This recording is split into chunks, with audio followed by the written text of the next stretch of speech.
ఈ ఆధార్ ఐడెంటిఫికేషన్ ద్వారా సులువుగా అయ్యేటువంటి ఆధార్ ఐడెంటిఫికేషన్ ద్వారా లబ్ధి పొందేటువంటి రంగాలు మనం చూసుకుంటే హాస్పిటాలిటీ అంటాం.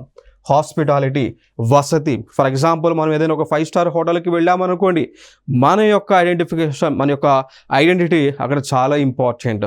ఎవరికి పడితే వారికి హోటల్స్ అనేటువంటివి ఇవ్వరు. ఎందుకంటే భద్రత కారణాల దృష్ట్యా టెర్రరిస్టులు వచ్చేటువంటి అవకాశం ఉన్నటువంటి సందర్భాన ఎవరికి పడితే వారికి ఈ యొక్క యాక్సెస్, హోటల్స్లో యాక్సెస్ అనేటువంటిది ఇవ్వరు.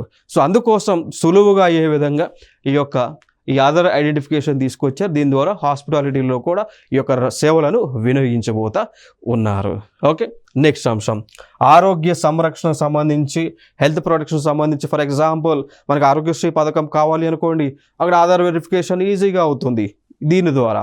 నెక్స్ట్ క్రెడిట్ రేటింగ్ బ్యూరోలు కానీ, సిబిల్ స్కోర్, మన యొక్క సిబిల్ స్కోర్ తెలుసుకోవడానికి కూడా ఈ యొక్క వ్యవస్థ అనేటువంటిది సులువుగా యూజ్ అవుతుంది. ఈ కామర్స్ ప్లాట్ఫామ్స్లో మోసాలు చేయకుండా, ఫేక్ అకౌంట్స్ క్రియేట్ చేయకుండా ఇది యూజ్ అవుతుంది. దాని తర్వాత విద్యా సంస్థలలో స్కాలర్షిప్ పర్పస్ కానీ, ఎడ్యుకేషనల్ లోన్ సంబంధించినటువంటి దానిలో కూడా ఈ యొక్క ఆధార్ ఐడెంటిఫికేషన్ అనేటువంటిది చాలా యూజ్ అవుతూ ఉంది.